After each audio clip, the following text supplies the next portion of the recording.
This is We the Sales Engineers Podcast, show 219. Welcome to We the SEs Podcast, the show for sales engineers by sales engineers with your host, Ramsey Majaba. What's up, SE Nation? Welcome back to another episode, and I have a great guest, as usual. Today's guest, his name is Andy Paul. Seriously, if you don't know him, look him up. He has a great podcast.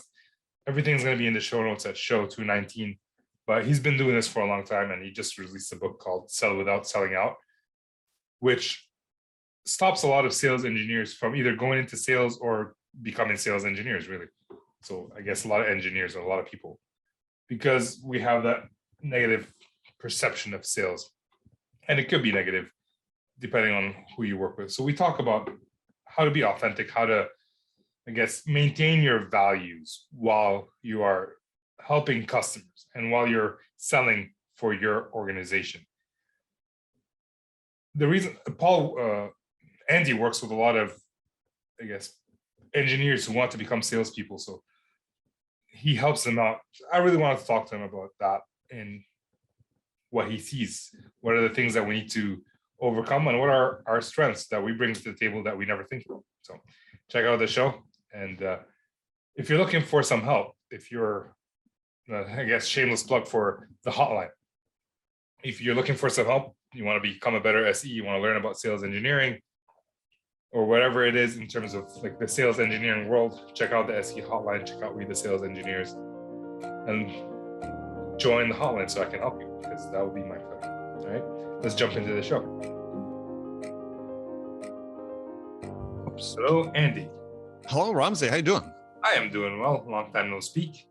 Yeah, we were just before we came on the air, we were trying to figure out exactly just how long it had been. It's been a while. Let's just leave it at a while. Yeah, a while, yes. A month or 7 or 2 years or whatever it is. It could have been pre-pandemic for all I remember. So yes. It was. Oh my God, it was pre-pandemic. Okay, anyways. Yeah. We're gonna go back down that rabbit hole. Right. So, Andy, for those of the people listening who don't know you, well, shame on them. But who are you and what are you doing here? Who am I? What am I doing here?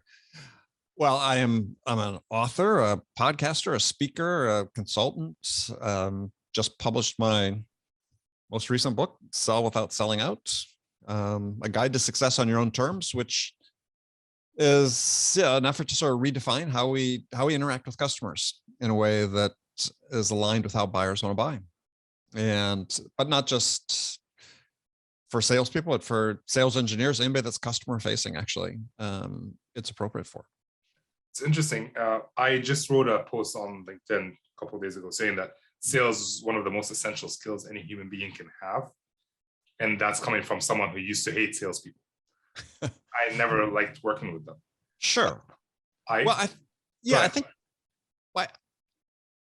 we're all, Dan Pink wrote about this in his book, To Sell is Human. We're basically all in sales because there's a woman, an author named Ann Latham, who wrote a book last year called, I think Extreme Clarity, I think was the name, but she uses this term that I think came from somewhere else. We always just talk about people as being knowledge workers, and a term that I think was originated by Peter Drucker. And Ann says, we're really along the lines of what Dan Pink says is, we get our work done through other people, and there gives us the imperative to influence other people and to, in essence, quote unquote, sell them. Yep. And Latham used the term, we're no longer knowledge workers, we're interaction workers, which I think is so spot on, because we get our work done with and through other people, largely in our, ability to collaborate is one of the most important skills we could have. And, my new book addresses, how do we operate in those environments in such a way that we get better at learning how to connect with other people, to earn our trust with other people so that we can work with them, so that we can ask the right questions to understand the things that are most important to them. And if we understand that, then we can do a better job of helping them get those things. This is coming from personal experience. I became an engineer specifically, so I don't have to collaborate with people. I want to work with computers. Right. Early on in my career, I found out if I want to get things done, I'm going to have to work with other people, whether, especially early in my career, whether I had to ask for help. Mm-hmm. Why would they want to help me? Right. I have to sell them on that rather than being good people. So there's a lot of different things. And the big thing that when I talk to engineers, they think about sellers as people who are selling out, which is kind of like, I like the title of your book. Since I've become a sales engineer and since I've worked with salespeople, there have been some salespeople who sell out, who would sell their own mother for $1. But the majority are good people just trying to feed their family, and they happen to be in sales. Yeah, I mean, the selling out is not a personal judgment. As I describe in the book, it's just the way we train salespeople to think about their job.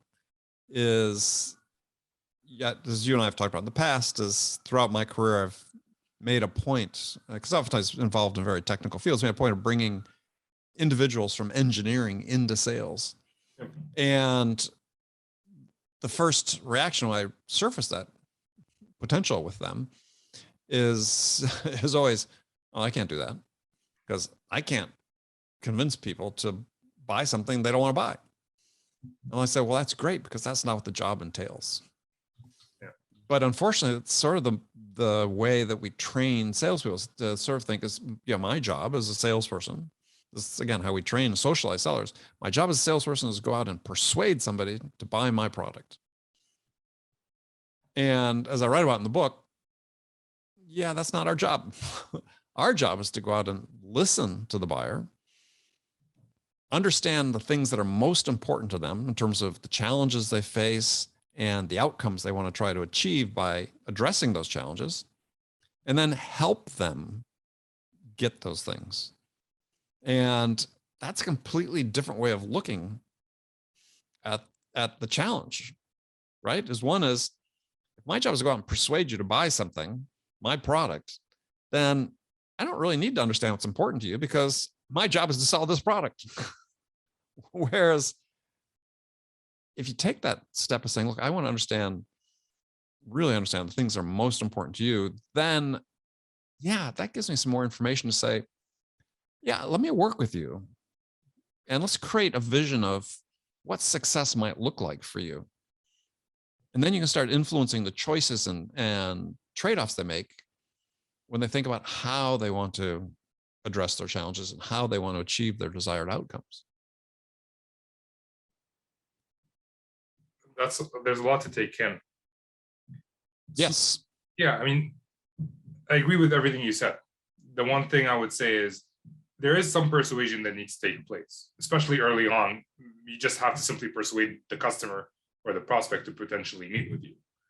No, I don't think it's a matter of persuasion. I think you're influencing. Okay. So I draw the distinction between persuasion and influence in the book. And persuasion, even as it's defined, is fundamentally a coercive act. Okay. Our job is not to coerce, our job is to influence. And so influence is defined as having the ability to have an effect on the thinking and actions of others without apparent use of force.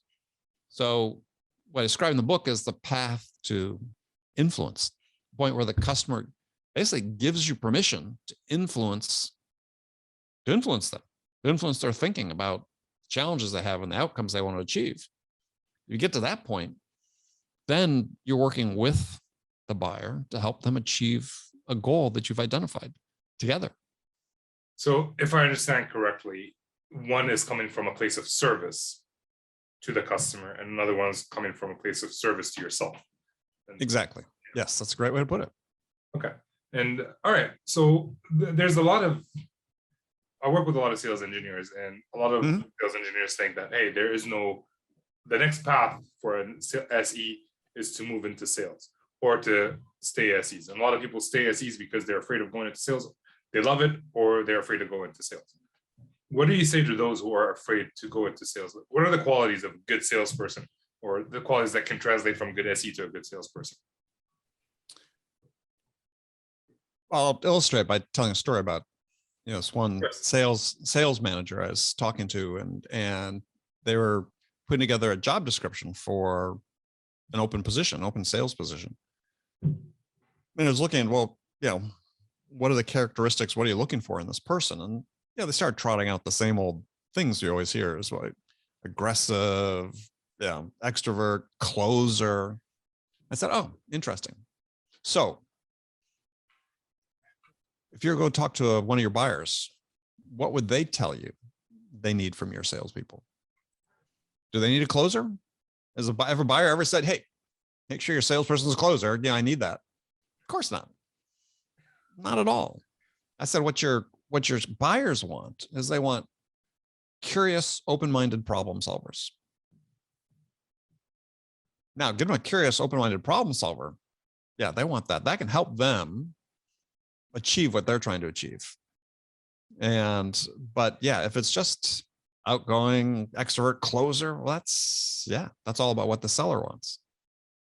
And there's this mythology that persists in sales that somehow we have to fall back into these, what I call salesy behaviors, these sellout behaviors, the ones that make the SEs uncomfortable, in order to do business and close deals with buyers. And the fact is, that's just total BS.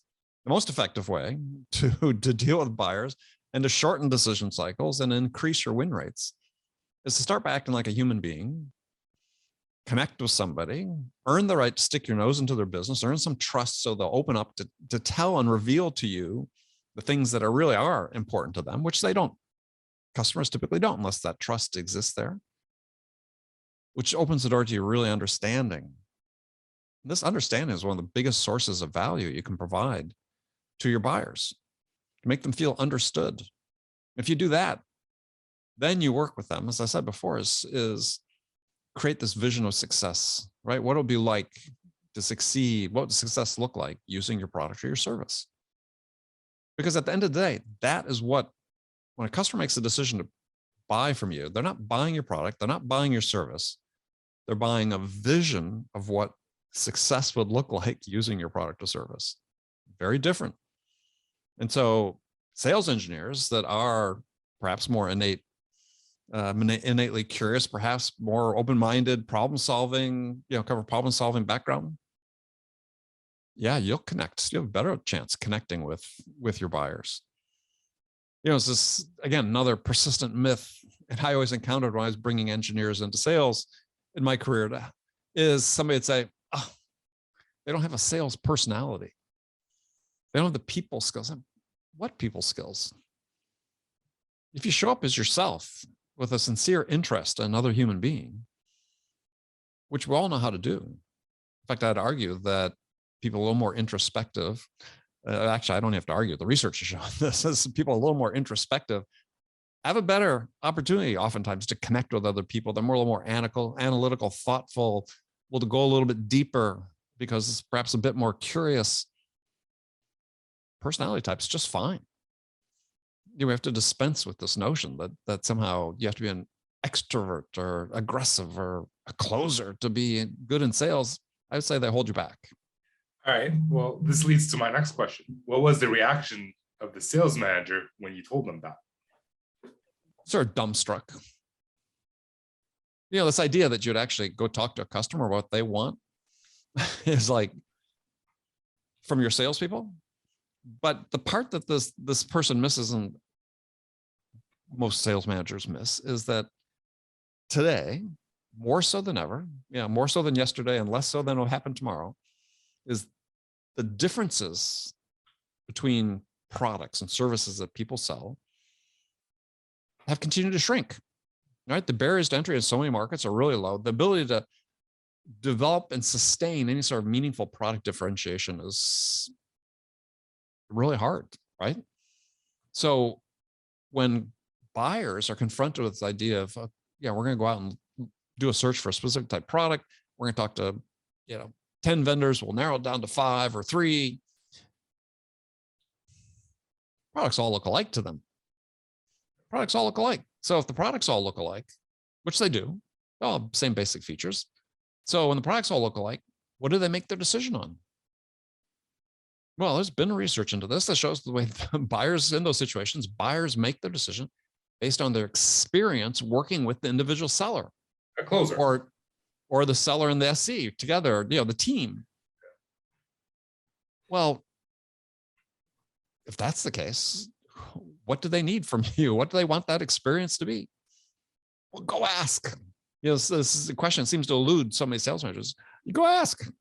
What do your buyers need from you and your sellers in order to help them get their job done more quickly with less investment of their time and attention? So I think that's one of the biggest fears that some sales engineers have transitioning into sales. I'll share a story of mine.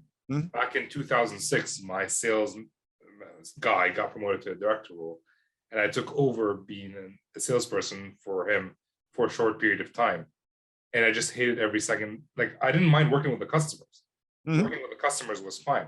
It's just he had that mentality of just hustle, close, ask for the PO. And they asked me to ask for a PO like 5 times, but we haven't even done a discovery. Yes, I know.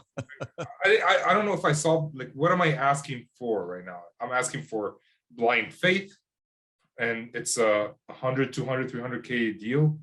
Would you do that? Like, no. You're basically selling a promissory note. Well, I mean, the first chapter of my book is titled "What Human Being Acts This Way," and that's really true. I mean, I had a very successful sales career, sold hundreds and hundreds of millions of dollars worth of equipment and services to companies all around the world.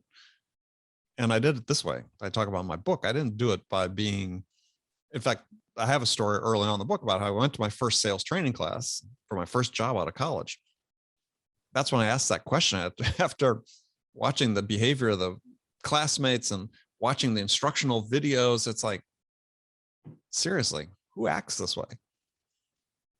And sure, there are people that, obviously lots of people that do, and I've seen them throughout my career. I'll tell you, the people I know who have been most successful, the companies I've worked with, the individuals I've worked with, the most successful, don't sell out, they sell in, as I describe in the book.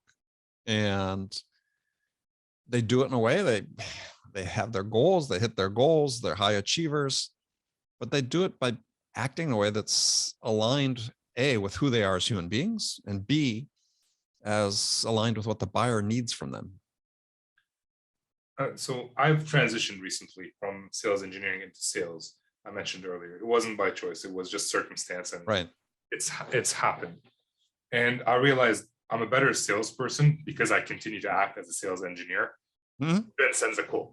Right. Like, we solved your problem.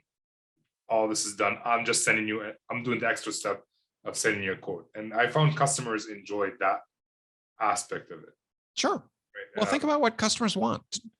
So when a company decides they want to buy a product, right? We have a need. We're going to go investigate. We're going to assign a certain number of people to this task, depending on the size of the organization and so on.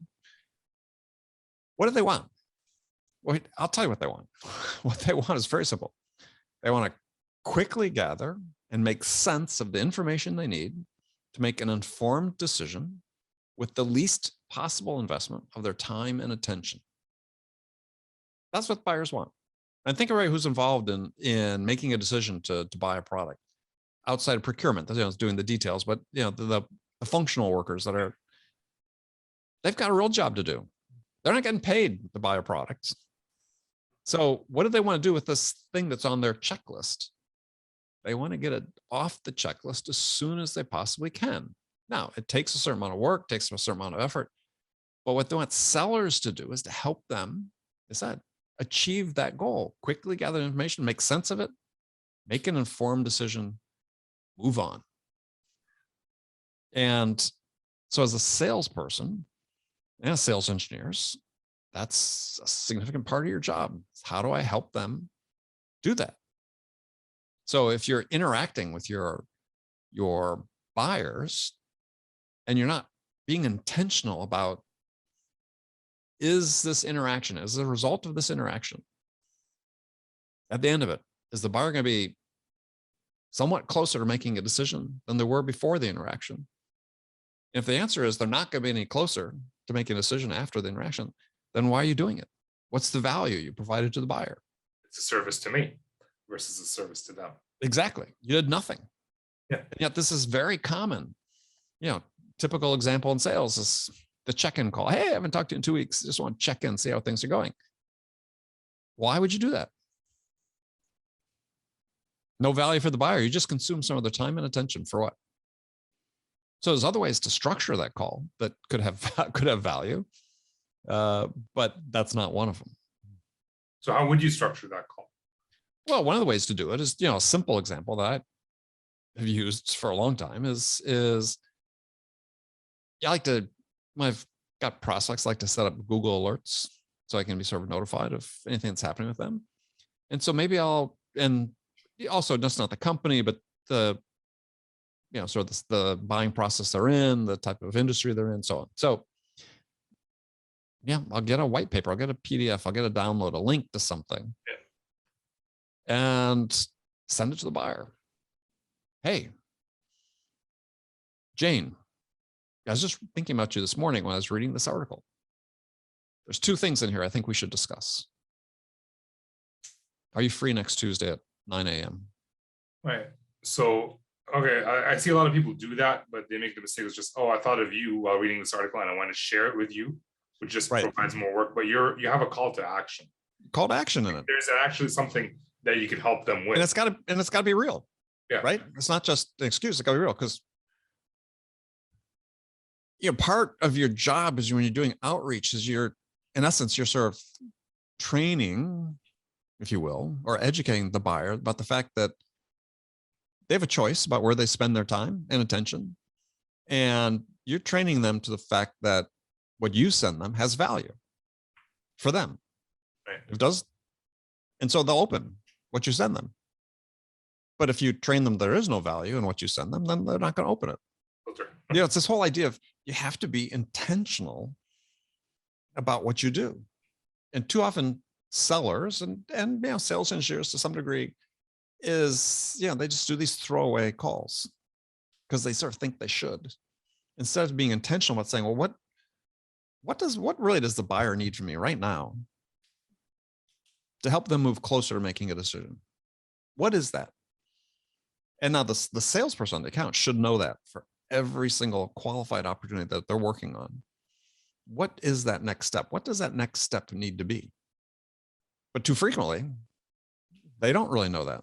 And they're sort of bullying forward. Yep.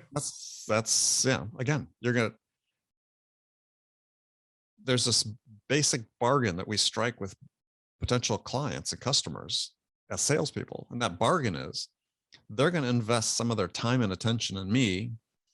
I'm going to give them something of value in return. So they earn a return on that investment they made. And you have to think about it that way.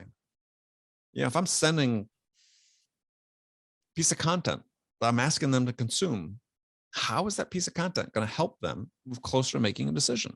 How does it turn into a valuable use of their time and attention? And it's not from your perspective as a seller. You have to understand from their perspective. Why would that be valuable for them?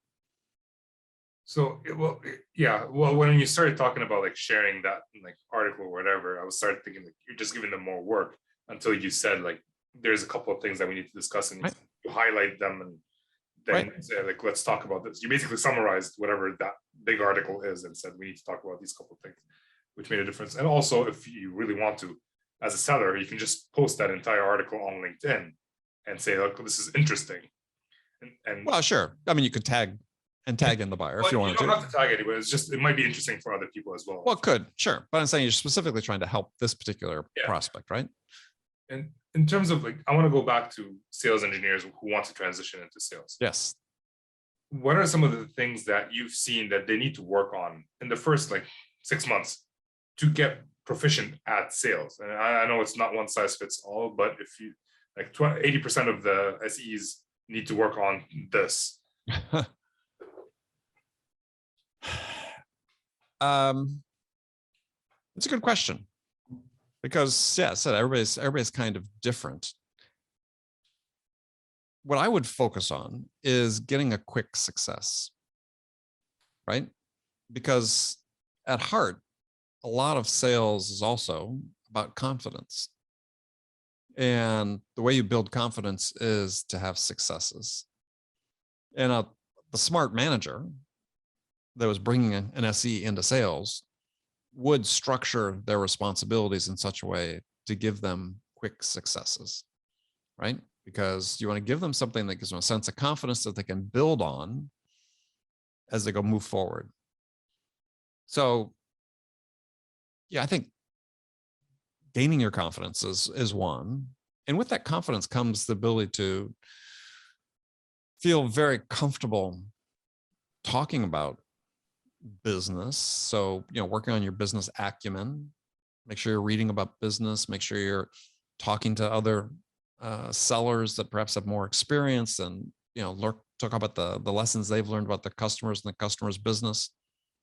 So I would try to accelerate my learning path too, just about business in general. So get some successes, starts building some confidence, talk to a manager about that. And then, make sure you really sort of ramp up your learning curve on business in general. Right. And so the follow-up to that is a philosophical question. Sure. Why would someone want to go into sales? Like what's the beauty of sales, I guess, if you want to call it that? Yeah. Well, again, depends on the individual. For me, and I've been in sales my entire career, it's always been about learning. The attraction has been to do new things, different things, and just learn. So in my career, I went from starting off selling, roomfuls of computer equipment back when those things still existed to, I worked for Apple in the very early days of Apple. So I got into the PC business, did that for a while, moved into, when I was really focused on channel sales, so I started off selling initially to small and mid-sized businesses, then I got into channel sales. And then, for me, it was sort of like, what was next? Well, then I got into selling to the enterprise, selling subscription services actually, and along with hardware to major enterprises. Then sort of into the satellite communications business. It was brand new. And so suddenly I was selling large infrastructure, satellite communications networks, big companies around the world. It was all about wanting to learn something new and do, a new challenge. And I think that's one of the things that, is not wholly unique to sales, but I think in some degree is relatively unique to sales, and the ability to reinvent yourself with a sort of basic skill set and leverage it into new experiences. When I transitioned to sales the first time, the reason I disliked it was obviously I didn't have a great boss, but I also found like there's a diminishing value of returns. Like you obviously get paid more as a salesperson than a sales engineer, at least on target. If you make more money, but you have to work like triple the amount of, or at least that's what I was taught. Right, work triple what a sales engineer was working, but the sales engineer is working long hours to begin with. Right. And I found that there's a diminishing law of return. Sure. But that's not always the case. Like I haven't worked in many places. What have you seen in terms of, is there such a thing as diminishing law of returns for salespeople versus SEs or engineers or anything like that? You mean based on the hours they put in? Yeah, like the amount of work they put in versus how much they get paid. That opens the door to a much bigger conversation about how people are paid. All right, let's go there. I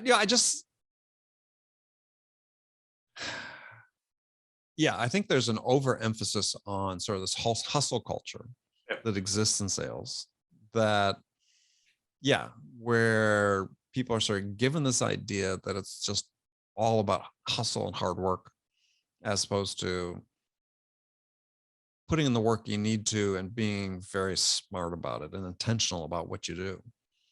I've worked hard in my career and worked long hours, and I've spent a good chunk of my career literally on an airplane traveling around the world.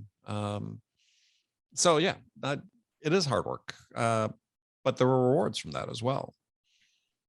And not just monetary rewards, but I mean psychic rewards as well, that sort of kept me motivated and kept my head in the game and made me want to do more of it.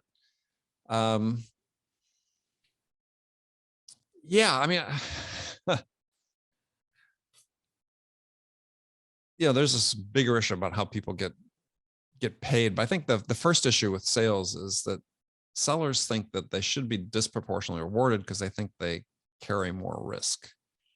And I don't think that's necessarily the case. I think that if you look at, certainly there's some industries where job tenures are short if you don't cut it.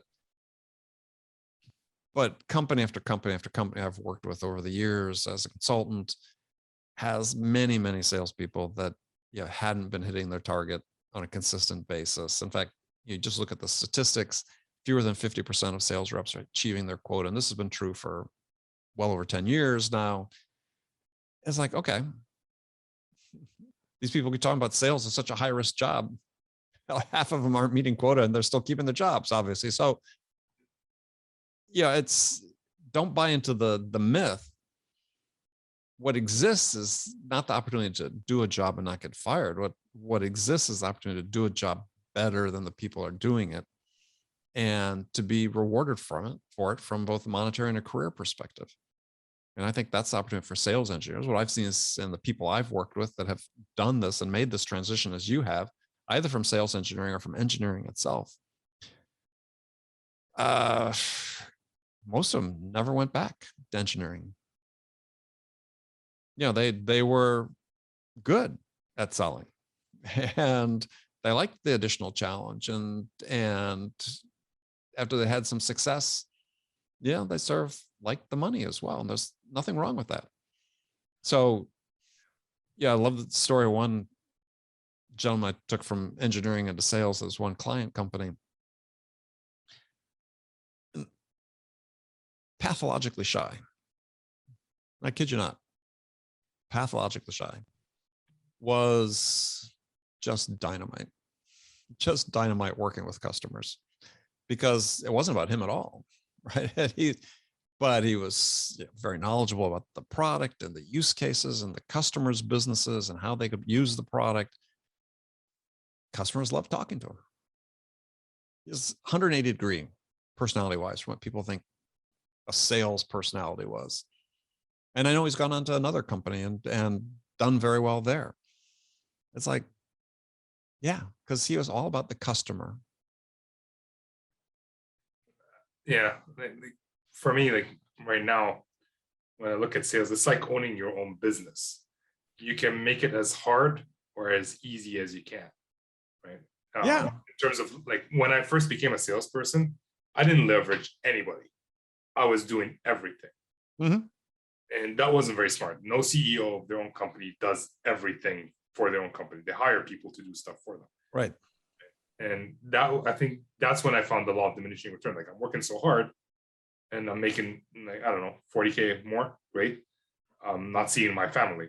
Right. But right now, like after I've grown a little bit and I know how to leverage people a little bit better, because we have the same goal. It's not like I'm taking advantage of anybody. I have sales engineers, product managers. We all have the same goal, which is to help the customer.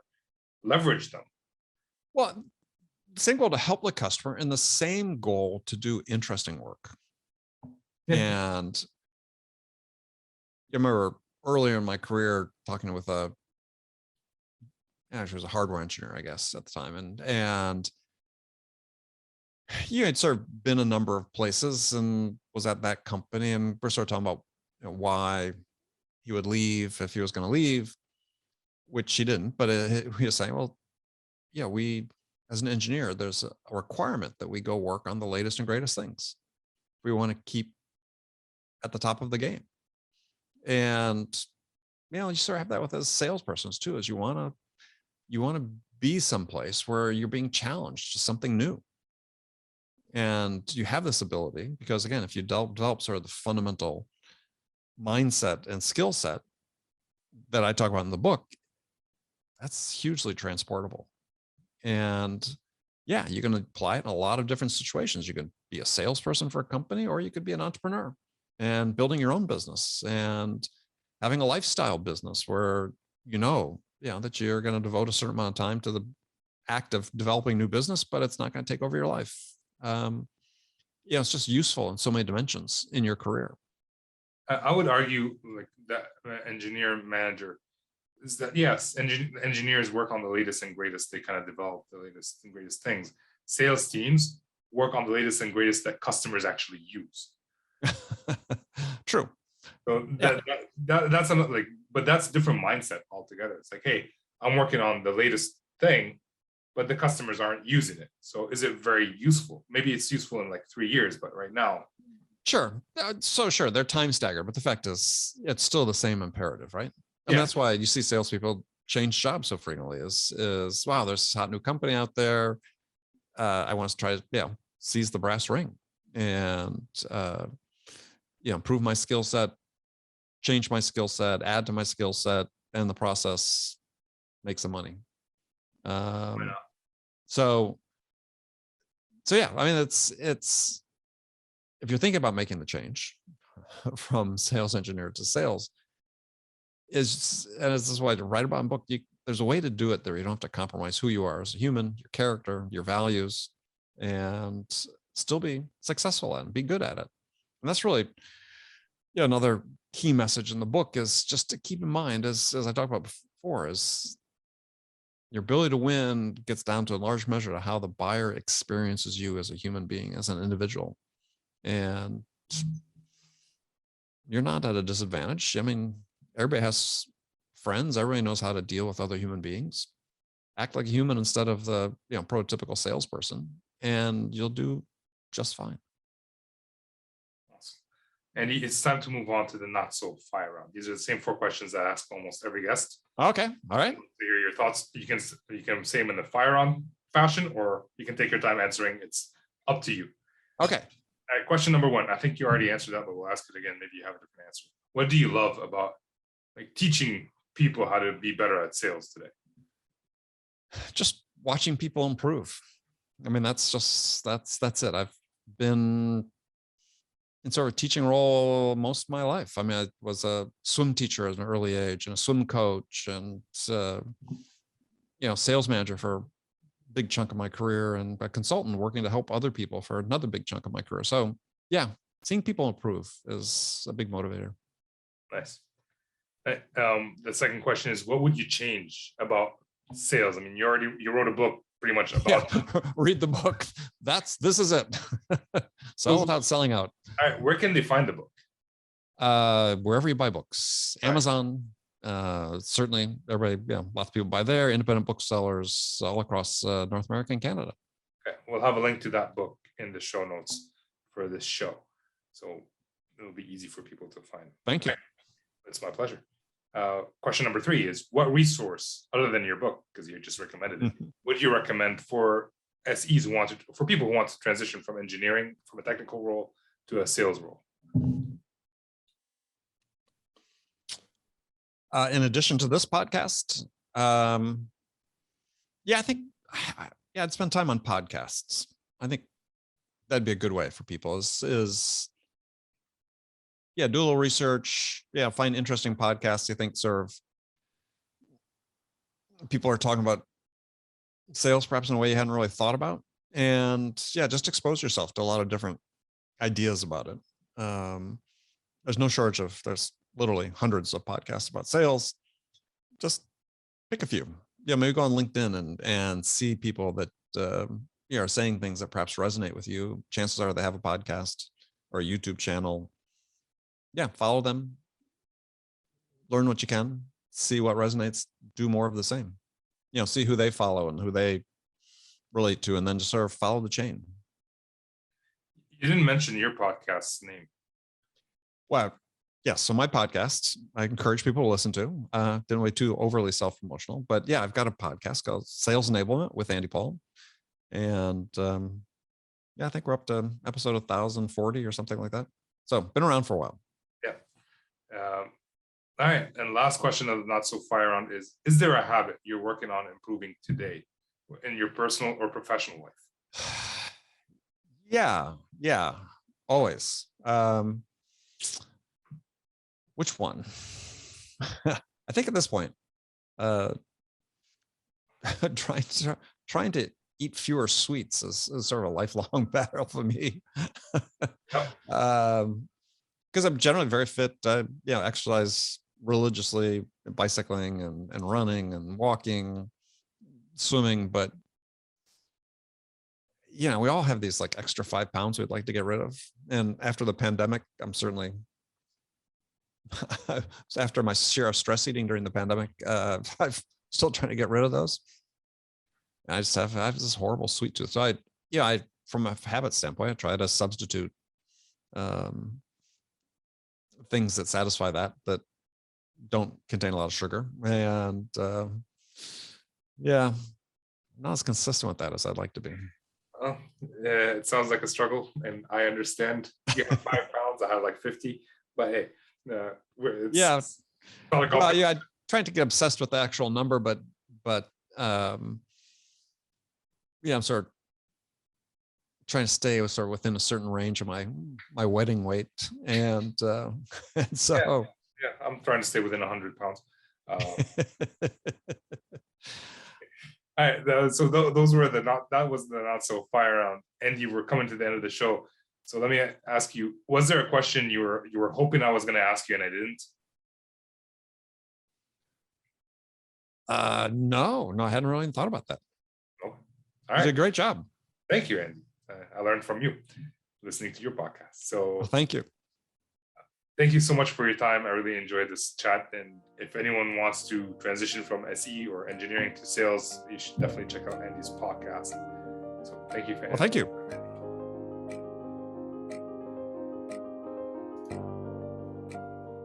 Thank you, Andy, for coming on. Thank you for listening. So a question that I have for anyone who wants to answer it, really. Where do you see the next steps are for sales engineers beyond staying a sales engineer? And if you're looking to get into sales specifically, what is stopping you from going into sales? I talk a lot of stuff about salespeople and sales in general, all in fun. And I am kind of in that role right now. I want to go back into sales engineering because I enjoy that. That's my motivation, is that just I want to have fun at work. Other people have other motivations. So if you want to become a salesperson, what is your motivation and how are you going to achieve it? So let me know. Comment here, LinkedIn. I don't know where here is. Comment wherever you're listening to it, or on LinkedIn, YouTube, anywhere. Just let me know. Ping me if I don't answer, because I want to answer. I will catch you guys later. With that, I am signing off.